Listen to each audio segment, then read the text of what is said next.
7. The chapter is entitled Indra Offends Brihaspati. And today's verse is text number 32. It has a very short purport, so I'd also like to read text 33 and the purport. So this verse reads, please repeat it after me line by line. Vrinimahe tvopadhyayam Brahmishtam Brahmanam Gurum Yatanjasa Vijishyama Sapatnang Stavati Jasa Vrinimahe tvopadhyayam Brahmishtam Brahmanam Gurum Yatanjasa Vijishyama Sapatnang Stavati Jasa Vrinimahe tvopadhyayam Brahmishtam Brahmanam Gurum Yatanjasa Vijishyama Sapatnang Stavati Jasa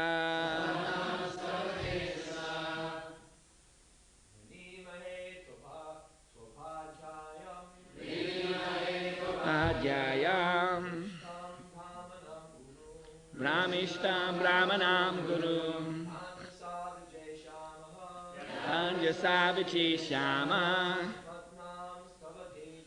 Sapatnang Stavati Jasa. We choose. Tava, you. Upadhyayam, as teacher and spiritual master.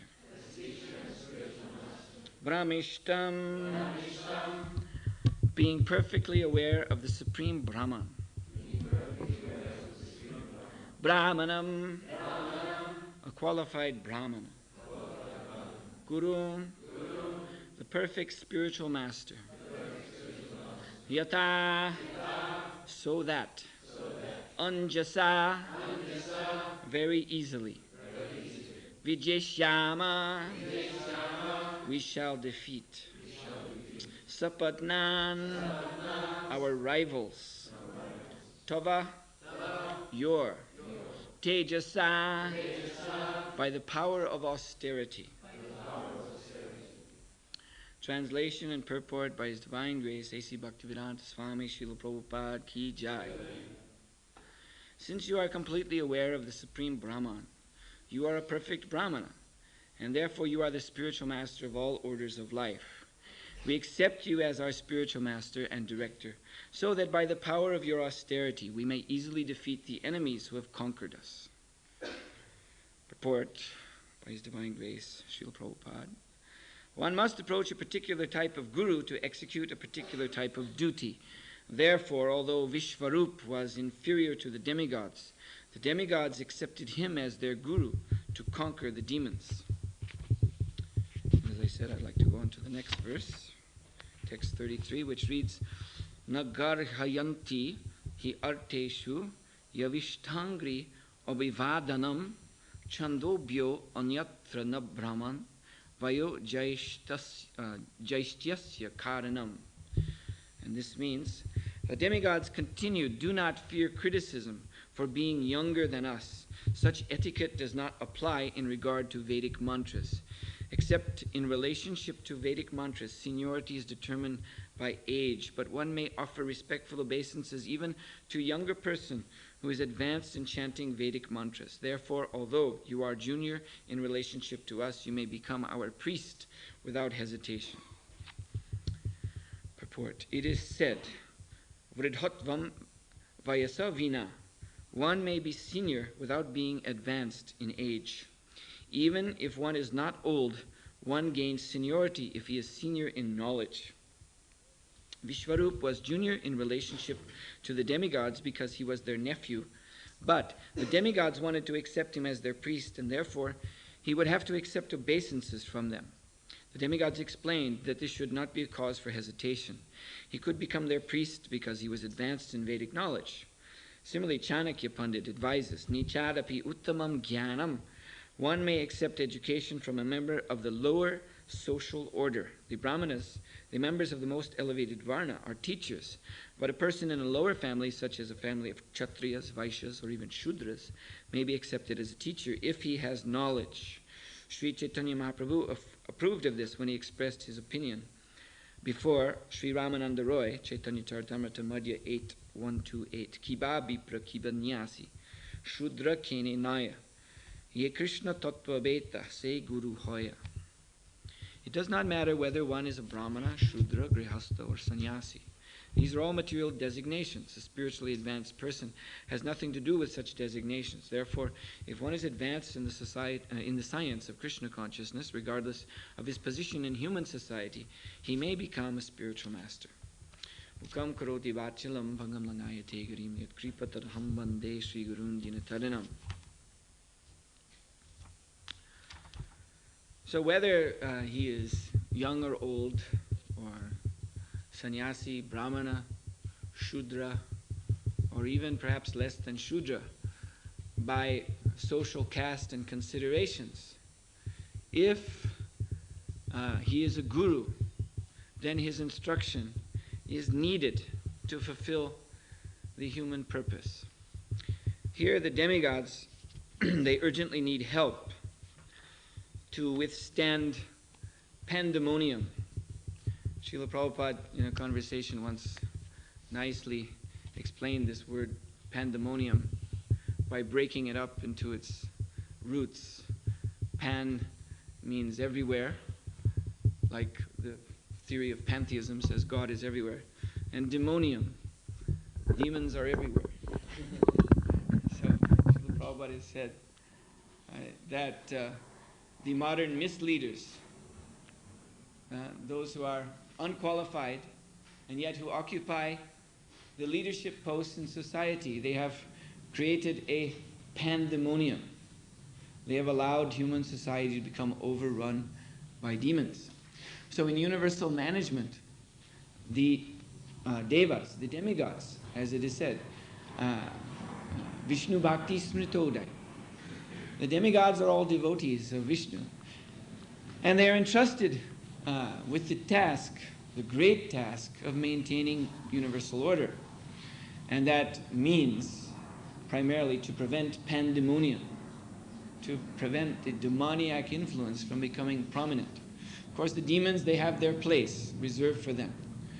Krishna has created this cosmos, this material world, in such a way that there are so many desires and so many living entities. So these desires are fulfilled in the universal management. So in the lower planets, lower Bilashvarga planetary systems, there's a place for the demons to live. But due to some long-standing enmity, which is described in Srimad Bhagavatam and other Puranas, the demons are very ambitious to break out of their, what they consider their social stratification, their limited opportunity, and make their way to the heavenly planets, even if it is by force, and wrest the thrones of the demigods from them, and rule the entire universe. They're very convinced that they are more qualified than the demigods to rule. They're very convinced that they know how to make this universe into a really nice place. Their consideration is that this material existence is meant for sense gratification. So why should there be so many restraints and restrictions put upon the living entities in the name of dharma, in the name of tapasya, in the name of spiritual elevation? Who cares about that? Doesn't matter. So this is the demoniac attitude. So they have their arguments, why they are, their philosophy, why they are pushing to change the order of things in the world, in the universe. They may put forward, sometimes they will put forward arguments that it is to redress some social injustice. The demons think they're being discriminated against by the demigods, so we have to set things right. Or perhaps it is to make a social experiment. Why should the demigods always rule? Why them? Why not us? who are also highly qualified. Actually, we come from the same family. Some of us demons are more powerful than demigods. Some of us have more knowledge. So why can't we rule? And so on and so forth. They will put forward their arguments. But the fact is that the demigods are qualified because they are appointed to those posts by Lord Vishnu himself. It is Lord Vishnu who has given the plan for this universe, the purpose, not some puffed up upstarts. So the devas, they are in agreement with the plan of the Lord. And so therefore, they are given these posts by the Lord. The demigods may be powerful in so many material ways, but they do not have that basic qualification of being submissive to the rule of order given by Krishna.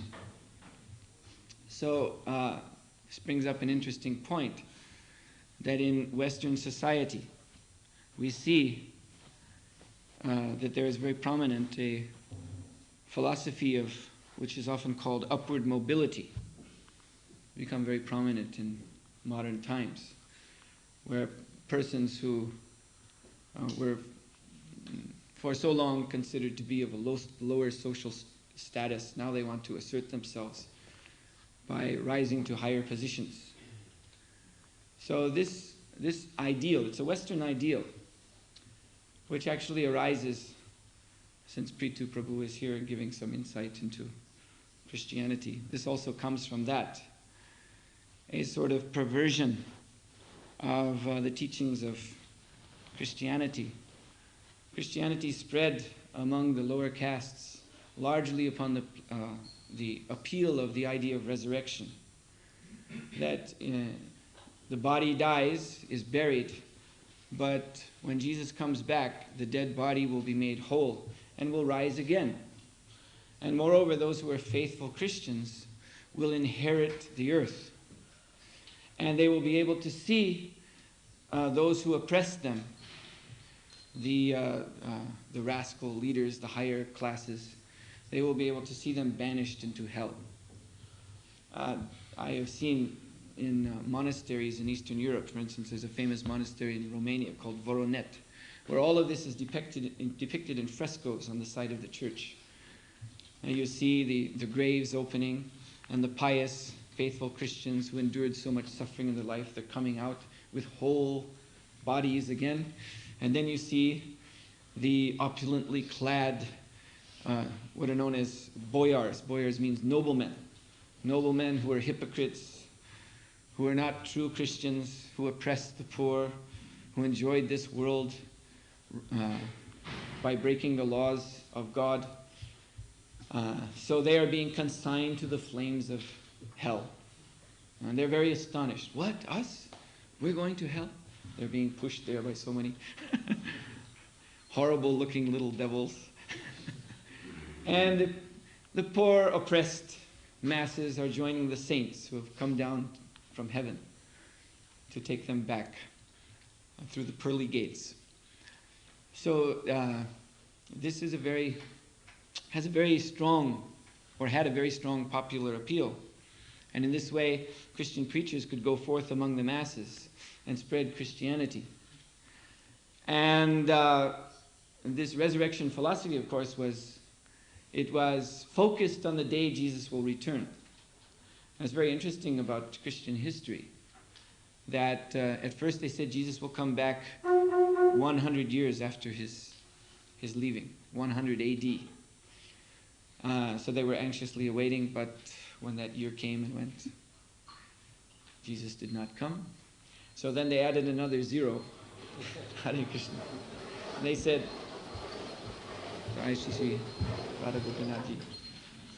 they said he'll return in the year 1000. And still he did not return. And it was after that time that Europe, which was in what is still known as the Dark Ages, an age when everyone was very much accepting the rigid authority of the church, not expecting much from this life.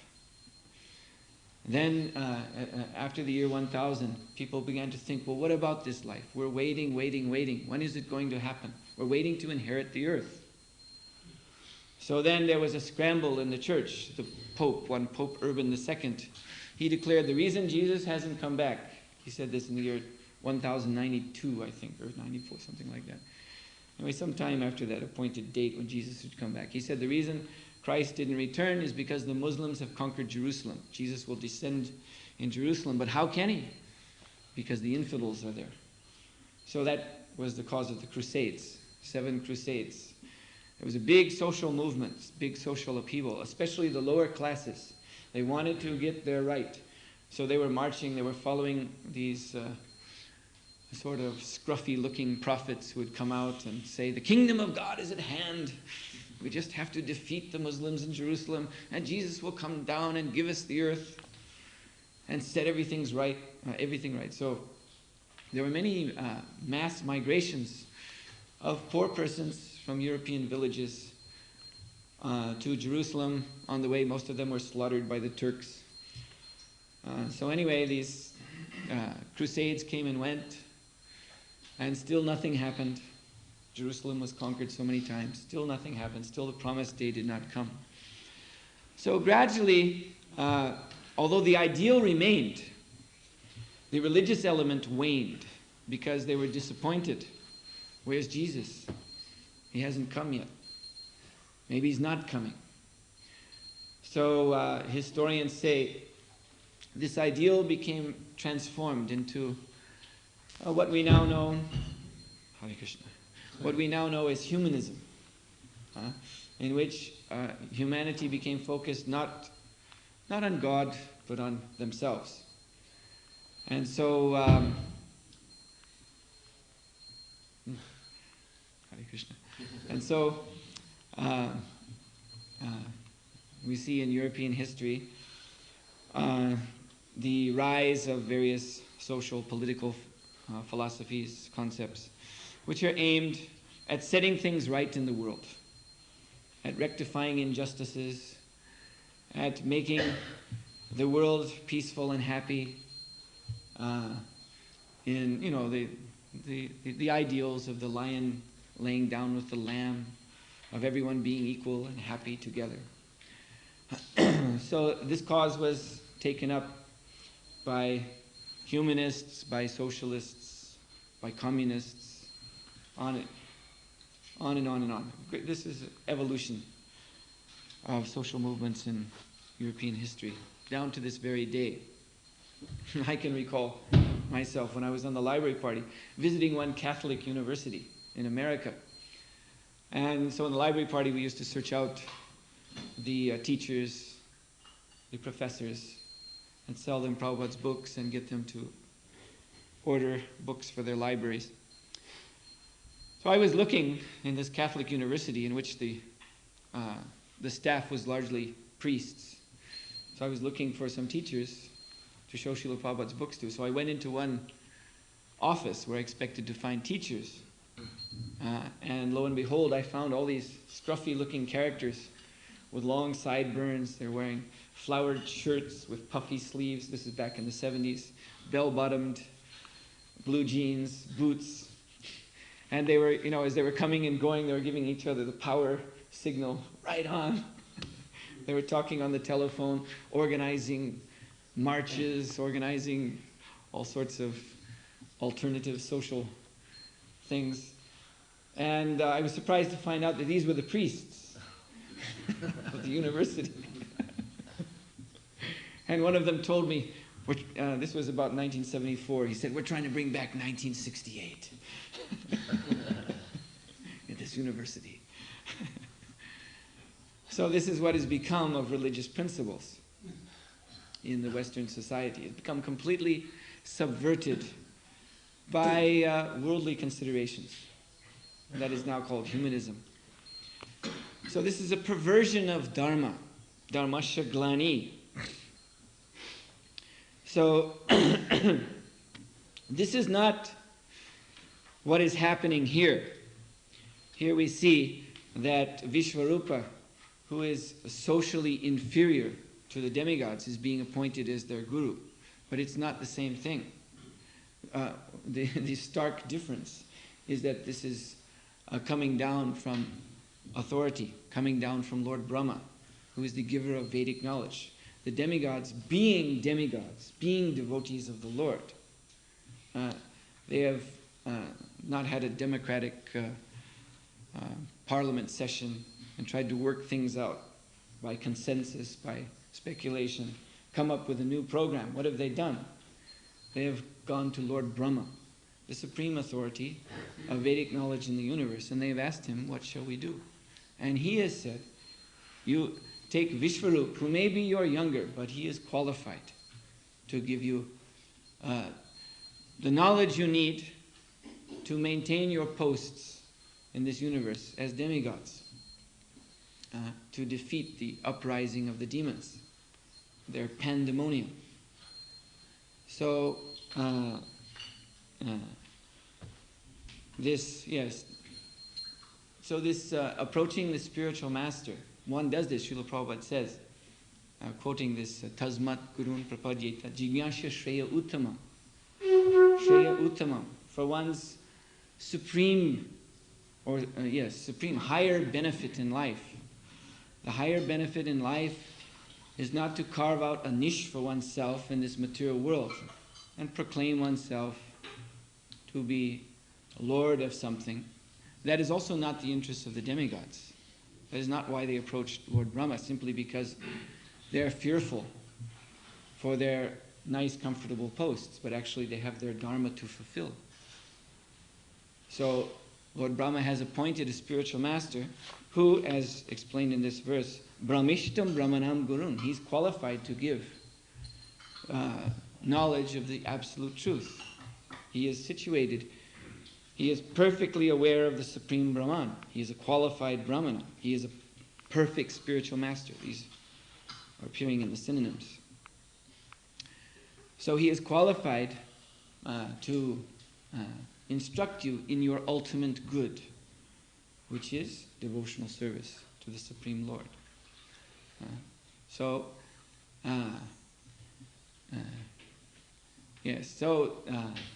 Spiritual master is meant for that. Spiritual master, if he is qualified, he may come from any social background, just like there is a very well-known story from Gaudiya Vaishnava history.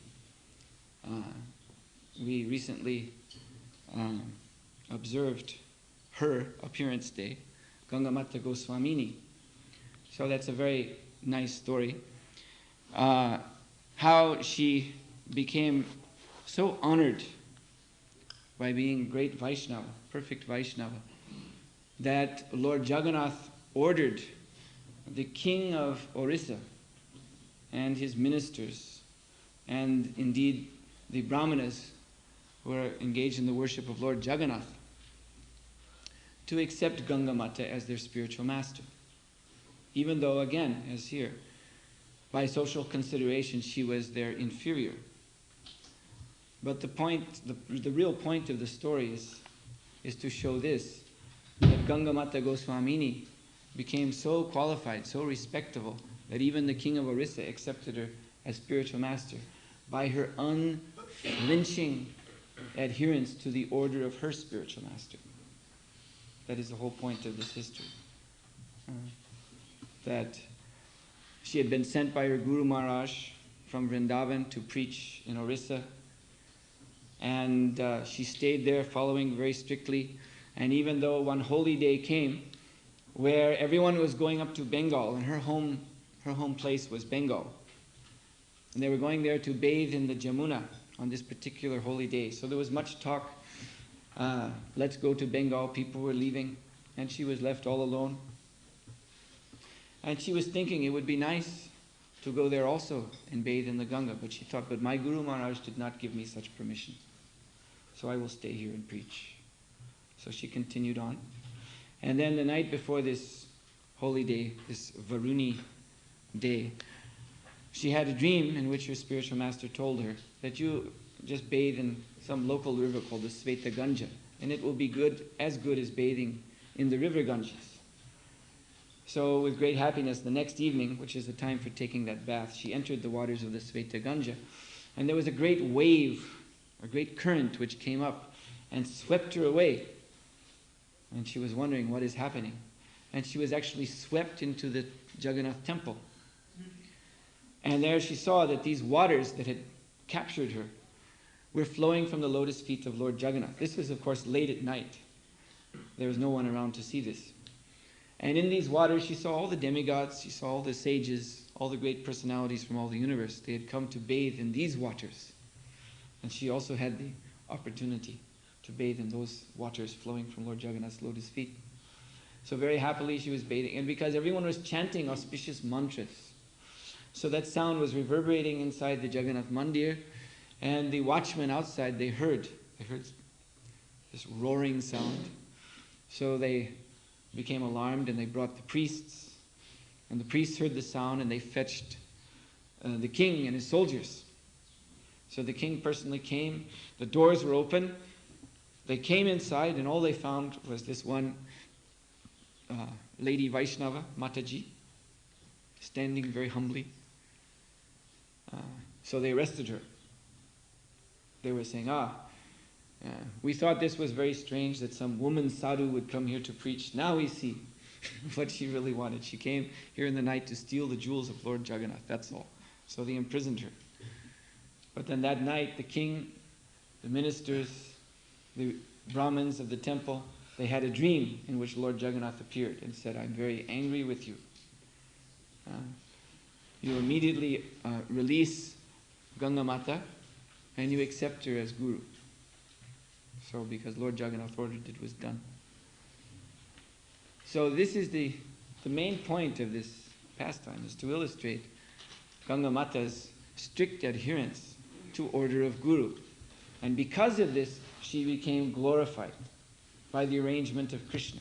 This is exactly the same thing that is happening here. Vishwarup is becoming spiritual master of the demigods.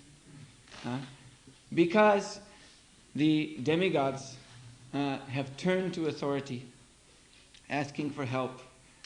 And authority, Lord Brahma has determined that here is the most qualified, so you accept him. So very, very willingly they're accepting Vishwarup. Whereas the humanists, whatever you want to call them, those whose attention is focused on this world, on enjoying this world, on controlling this world, they have another agenda. And they may also turn to spiritual authority, but they want to extract from them the permission, benediction, for fulfilling their own agenda. Just as there's a story from the Upanishads, Chandogya Upanishad, to illustrate this. How Indra and Virochana is the son, I believe, son of Maharaja Bali, great king of the demons. So Indra and Virochana, they approached Lord Brahma to receive Brahma Gyan from him, knowledge of the self. So Lord Brahma, to test them, he first of all said, the self that you've come here to know about can be seen by anyone if they simply fill a dish with water and look in it. So Virochana was very happy to hear this. He said, in other words, he concluded, that this great knowledge that you have to give, the conclusion of it is that we are our bodies. Because when you look in a dish of water, you see the reflection of your body. That's wonderful. So Virochana was very satisfied, and he left Lord Brahma's abode and went back to the demons and said, I've got it. And they all accepted him as guru. They said, wonderful. This is wonderful. But Indra, because he's a demigod, he thought, wait a minute. This can't be right. And so he came back to Lord Brahma and he said, isn't there something more? And Brahma said, yes, I was just waiting to get rid of the other guy. Because he's not qualified to receive this knowledge. And then Lord Brahma instructed the real truth, that we are not the body, we are eternal spirit, soul, and servant of Sri Krishna. So even though the materialists, they may approach spiritual authority, they have their own agenda. And if they come to know, if they come to hear what the actual truth is, then they don't like it, then they become disappointed. There's a story that Srila Bhaktisiddhanta Saraswati used to tell to illustrate this very point about the humanist agenda or philanthropic agenda with regards to spiritual life. It's a story of swan and cranes. So there was a group of cranes, these birds with a long neck and long legs, long beak, and they inhabited a boggy marsh. So one day they happened to see a swan come by. They'd never seen a swan before. So the leader of the cranes asked the swan, "You have, I see you have, you're a very strange bird. You have reddish eyes and a reddish beak and reddish feet. Well, where do you come from?" "I come from Lake Manasarovar." "Oh, what is that place like?" So then the swan explained, "It is a beautiful lake of nectarian, crystal clear waters. And arrayed in these waters are islands made of jewels. And on these islands are growing very fabulous fruit trees, bearing wonderful fruits. And there are golden lotus flowers everywhere. And it is here that we swans live." And the cranes, they looked at each other very skeptically. They weren't very satisfied with this. So then the leader of the cranes, he asked, "Well, tell us one thing. Tell us one thing. Are there big fat snails in the Manasarovar lake?" And the swan answered, "No, I'm sorry, we don't have such entities there. No big fat snails." So then all the cranes began to laugh. "Ha ha ha ha ha. You come from such a place where there's no fat snails? Why, we would never go there. You see our nice boggy marsh? There are many fat snails here. We fill our belly here every day with them. And so we are very satisfied to remain here. So go your way, swan. Go back to your Manasarovar, wherever you come from. Be happy there. But we are staying here. We would never follow you there." So the moral of this story, as explained by Bhaktisiddhanta Saraswati, is that the humanists, the philanthropists, and so on, they're very quick when they meet the transcendentalists to ask, "So what is the social purpose of your mission? Are you going to places where there has been misfortune? And are you giving out free clothes? And are you giving education? And are you opening hospitals?" And when they come to find that the genuine transcendentalist is not interested in such affairs, then they say, "Oh, then there's no use to your mission. We will not follow that." So Bhaktisiddhanta Saraswati says that such person, they lack the capacity for real philosophical introspection. He says that there are 3 questions that are to be answered in life. And these are what, who, and how. And these 3 questions can only be answered by approaching bona fide spiritual master. So one has to have the intelligence, the brain power to be able to ask these 3 questions. What means, what are the real problems of life? What are the real problems? Is it social injustice? Is that a real problem of life? Inequality, inequity? Is it anything like that? No. The real problems of life are birth, old age, disease, death. So that question must be, first of all, answered properly. The second question is who? Who are suffering these real problems of life? Is it the poor? Is it the downtrodden? Is it the socially disenfranchised? No. It is everybody. Everybody is suffering equally. So then, why? Why are we suffering? Because we have this material body. Everyone. From Brahma down to the tiny ant. Everyone has this material body. Everyone is suffering. So then how do we get out of this suffering condition? Well, that is the subject matter of the Vedic scriptures. So it's for this knowledge that we approach spiritual master. To answer these questions. Tasmat gurun prapadyeta jignasya shreya uttama. This is the ultimate auspicity, ultimate benefit for all living entities, to have these questions answered. Not to try to utilize this knowledge for making material adjustments in this world to make an artificial solution to the problems of material existence. So, I'll stop here. Are there any questions? Yes? I believe it's mentioned in maybe it was the second report. Something about accepting a guru for a specific purpose. So maybe you could explain that a little. That was in the first purport. One must approach a particular type of guru to execute a particular type of duty. Yes, well, in Krishna consciousness, for instance, there are various duties. And so various devotees become expert. I think Rohini Nandan Prabhu was mentioning in his class yesterday how in our movement there are various devotees who are outstanding for their expertise in various areas. So that means guru, that means they're a teacher in these areas. So to become expert in that area, one should approach one who is expert. And sometimes it is seen that a disciple will be referred by his Diksha Guru, his initiating spiritual master, to another spiritual master, Shiksha Guru, to learn puja, or to learn cooking, or learn some other Sankirtan, some other area of devotional service, because that spiritual master is most expert.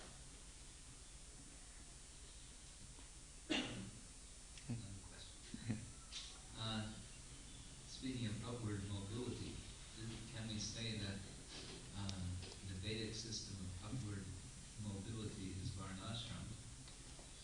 And if so, why is it that it's misunderstood as being oppressive? Yes. Well, the real point of varnashram is to surrender to Krishna. This is according to Bhagavad Gita. That's the real point. The real point is that we do our duty not with a view to upward mobility, upward social mobility, as we see in the Western world. One is thinking, I'll come in on the bottom, take some low post, but gradually work my way up, push out this guy on top of me, push out him, then come to the top. You know, just like in the United States, a movie actor who's considered in Vedic social terms Shudra, he can become President of the United States. And that is said to be the glory of the United States of America. But that is not the point of Varnashram Dharma. The point of Varnashram Dharma, as clearly explained, actually it's the whole point of Bhagavad Gita, that whatever your duty is, you do it for Krishna. Arjuna actually, he was proposing a type of upward social mobility, you might say, in the beginning, because he said, I want to give up my duty as a Kshatriya and become a mendicant, renounce, become a sannyasi. But, of course, his reasons for that were, as Krishna pointed out, they were all selfish, material reasons. So Krishna said, no, you are a Kshatriya, that is your nature, so follow your nature, but for me, surrender to me. So otherwise, Krishna says, anityam asukam lokam. It's an interesting point in the 9th chapter of the Bhagavad Gita. That, what is that? Mamhi parthavi pastriya ye pisu papiyoni striya vaishyas tata shudras. That verse where Krishna says that anyone, whether they come from Papayoni, sinful birth, there may be woman, Vaishya, or Shudra, if they surrender to me, then they can approach the supreme destination. Tepi yanti param gatim. Then Krishna goes on to say in the next verse, so how much more so if the Raja Rishis, the saintly kings, the Brahmanas, the great devotees in society who are the natural leaders of society, how much more they should surrender to me. And then Krishna makes this point, anityam asukam lokam, that this world is temporary, it's full of misery. So the point of being in a higher social position is not to enjoy. If one is thinking like that, then naturally he will be an oppressor of others. If he's thinking, let me take up an important post of king, of brahmana, or even exalted devotee, prominent devotee, for my own enjoyment, then he will become an oppressor. It's a fact. But Krishna, he gives this warning. This material world is anityam asukam lokam. It is temporary, it is full of suffering. Therefore, what's the last line? Yes, imam.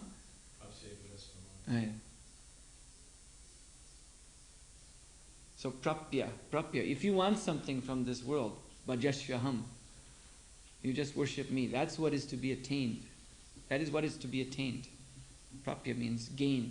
This is the only gain in this world, that you can worship me. In whatever position you may be in. This is the instruction that Lord Chaitanya accepted in his discussion with Ramananda Roy also. Ramananda Roy is making so many preliminary proposals as to what is the goal of life. And only when he gave that famous verse, Jnane prayasham rupasya namanja eva, and stane stita, stay in your position, don't worry about that. Don't worry about moving up the social ladder. Stane stita, you can just stay in your position. But shruti gatan mano here, you go on hearing about Krishna. And that's the point, that's the wonderful point. Stay in your position. Go on hearing. So you may be in a great position, and the only person available to hear from is in a socially inferior position to you. It doesn't matter. Go on hearing. That's the point. Because the only thing that's to really be attained in this world is the worship of the Lord. Nothing else matters.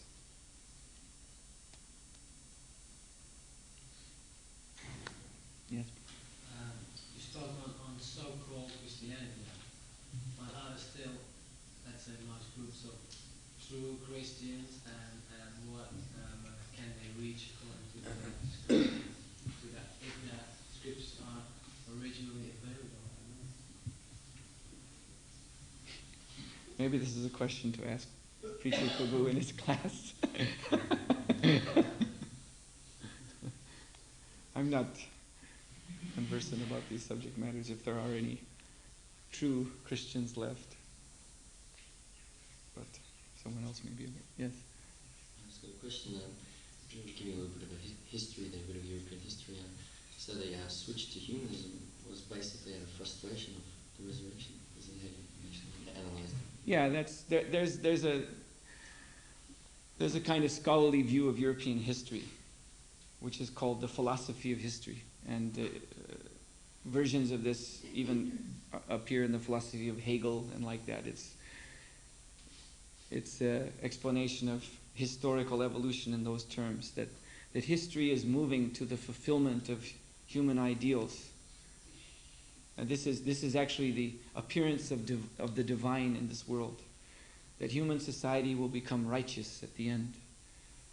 And everything the materialists want out of life, they'll get it at the end. So therefore, keep on keeping on.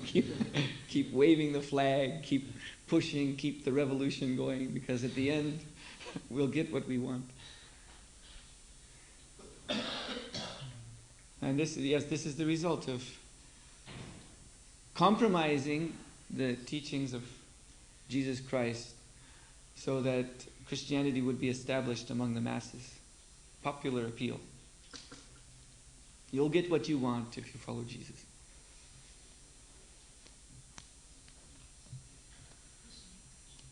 Yes? Alright, so if we see the problems in our society, social problems, should we work on them or should we work on not surrendering? Yes. Krishna says in Bhagavad Gita, Puritanaya sadhunam vinashayata duskritam. He gives the reason for his descent in this world, to deliver the sadhus, the saintly persons, his devotees, from social oppression, from problems, from whatever you want to call it, and to annihilate the miscreants, to remove the miscreants. So the devotees of Krishna, they depend upon Krishna.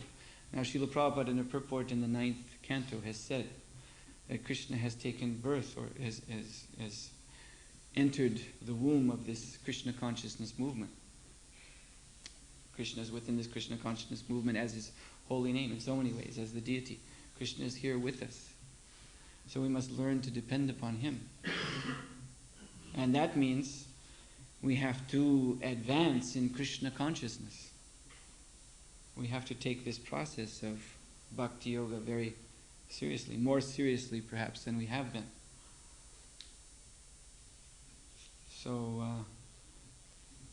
a careful analysis of the social, if you want to call it that, the social ills of ISKCON can be traced back to deviation from the basic principles of bhakti yoga. Lack of Krishna consciousness.